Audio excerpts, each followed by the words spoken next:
It was a cold winter morning in the village of Rampur. Snow blanketed the fields, and a biting wind cut through even the thickest coats. Among the humble houses stood one with a broken roof, crooked door, and frost-covered windows. This house belonged to an old man named Madhav. A kind-hearted soul, Madhav had lived there for years. He had no family left and barely made a living by carving wooden toys and selling them at the village market. One day, a heavy snowfall caused part of Madhav's roof to collapse. His small home was now open to the freezing sky, and cold winds swept through his room. With trembling hands and aching joints, he tried to fix it but failed. Looking up at the hole in the roof, he sighed and decided to seek help from the villagers. He walked from house to house, knocking on doors, asking for assistance. Everyone sympathized, nodded, and promised to come later. Some blamed the weather, others gave excuses about their work, and a few simply avoided him. Days passed and no one came.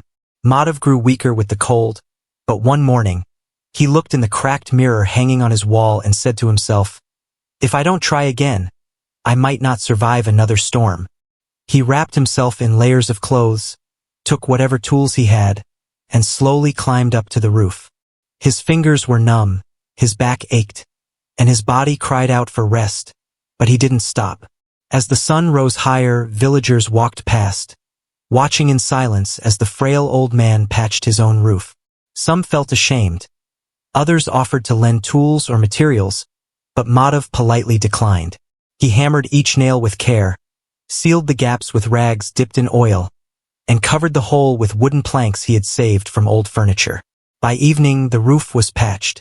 Not perfect, but strong enough to keep out snow and wind. He went inside, lit a fire, and for the first time in days, felt warmth. Weeks passed.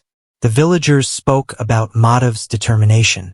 People who once avoided helping him started coming to him for advice. Young boys who had laughed at his old tools now sat with him, learning how to carve and repair. His little toy shop gained respect, and the once lonely man became a symbol of strength. One day, a young villager asked, "Uncle, weren't you angry that no one came to help you?" Madhav smiled and replied, "No, I learned something more important. Waiting for others can make you weaker, but when you stand up for yourself, you discover how strong you truly are." Moral of the story: self-help is the best help. While support from others is valuable, relying on your own strength and determination is often what leads to true progress and resilience.